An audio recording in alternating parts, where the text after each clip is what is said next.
এক জামায়াত নেতা তাবিজের কথা বলে চেষ্টা করেছেন এক গৃহবধূকে। সে জামায়াত ইসলাম করলে তাবিজ বিশ্বাস করার কথা না, কারণ হাদিসের মধ্যে স্পষ্ট বর্ণিত রয়েছে যে ব্যক্তি গলায় বিশ্বাস করে তাবিজ ঝুলালো সে সরাসরি শিরক করলো। মানে আল্লাহ তাআলাকে বিশ্বাস না করে তাবিজের প্রতি বিশ্বাস করাই হচ্ছে শিরক করা। আর এমন একটি তাবিজ ঝুলাতে গিয়েছিল আরেক গৃহবধূকে। সেই তাবিজ ঝুলাতে গিয়ে যখন তার স্পর্শ পেল তখন শয়তান হয়তোবা ভর করেছিল সেই জামায়াত নেতার কাঁধে। আর এই কারণেই সেই গৃহবধূকে জোরপূর্বক ভাবে করার বা শারীরিক সম্পর্ক করার চেষ্টা করেছেন সেই জামায়াত নেতা। এই অভিযোগেই তাকে আবার করা হয়েছে। ঘটনাটি ঘটে গিয়েছে পটুয়াখালীর মির্জাগঞ্জে। আর ওই জামায়াত নেতার নাম হচ্ছে মোস্তাফিজুর রহমান মাহবুব। এখন জামায়াত ইসলামের কাছে আমার একটি প্রশ্ন, যারা জামায়াত ইসলামের কর্মী বা নেতা রয়েছেন তারা হয়তো এটা বিশ্বাস করেন তাবিজ ঝুলানো মানেই হচ্ছে শিরক করা। যদি তাই বিশ্বাস করে থাকেন তাহলে আপনার দলের একজন নেতা কর্মী কিভাবে গেল আরেকটি গৃহবধূর গলার মধ্যে তাবিজ ঝুলাতে? আপনারা নিজেরাই তো এটা বিশ্বাস করেন না, তাহলে আরেকজনকে কেন বিশ্বাস করাতে যাচ্ছেন? এবং ধরা খাওয়ার পর শুধু বলেন শয়তানের প্ররোচনায় বা শয়তানের ধোকায় আপনারা এমন কাজ করেছেন। আমার কাছে তো মনে হয়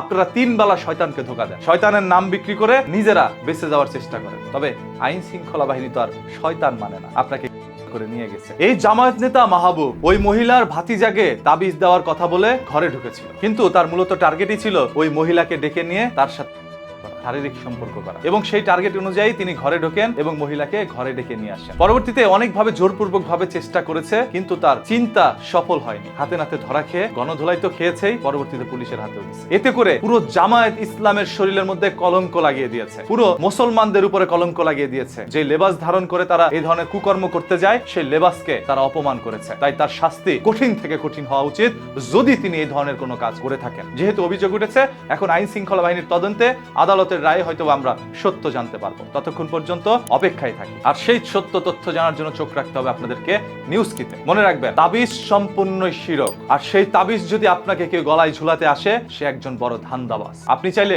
রোকেয়া করতে পারেন, কোরআনের আয়াত পড়ে আপনার শরীরের ফু দেওয়া এইটা জায়েজ, কিন্তু আল্লাহ ব্যতীত অন্য কোনো কিছুর উপরে ভরসা করা বা বিশ্বাস করাই হচ্ছে শিরক করা। এমন কোনো কাজ আপনারা করবেন না। সবাইকে সতর্ক রাখার জন্য ভিডিওটি শেয়ার করে দেন আর পেজটাকে এখনই ফলো করে রাখেন লুকোনো সত্য জানার জন্য।